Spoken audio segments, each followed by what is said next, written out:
maybe some more from them and less from others. I'm so sorry I'm late. When it comes to politics in Australia, Let's begin. the Prime Minister is the boss. Okay. But it really takes a team to rule a nation, and that team is known as the Cabinet. Let's talk cabinets. The Cabinet is made up of politicians in the federal government. It's the PM's job to pick which ones get a spot. They're called ministers, and they're each given a special area to look after, called a department. You've probably heard of the Minister for Health, Education, and Immigration. But there are other ones too, like Minister for Tourism, Sport, and Minister for Magic. Just kidding. Oh, and some ministers can be in charge of more than one. On behalf of the Commonwealth, I'll give him the Air Warfare Destroyer Hobart as a gift. Being a minister is an important job.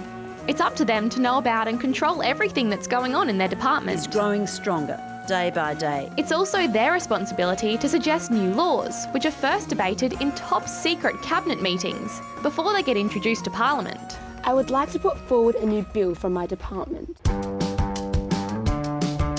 But PMs don't just assign ministries, they can also create new ones. In fact, recently, Prime Minister Turnbull created a new super ministry.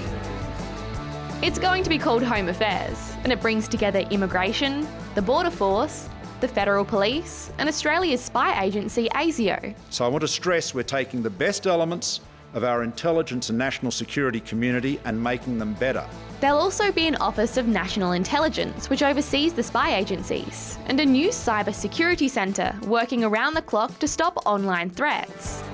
Peter Dutton is going to be the minister in charge of all that. He used to be the Immigration Minister, so this new super ministry is a big promotion. And my sole purpose as the Home Affairs Minister will be to do everything within my power to keep Australians safe. It'll be the biggest change to Australia's national security and intelligence in 40 years.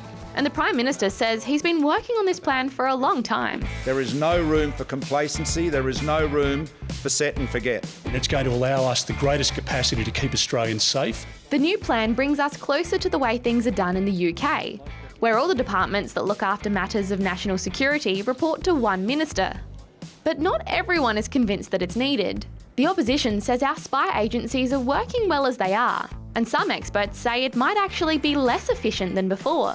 That is true. But the PM says it'll help the organisations work together, which is why we have a cabinet of people working together to run Australia instead of just one. What are you waiting for? Get going.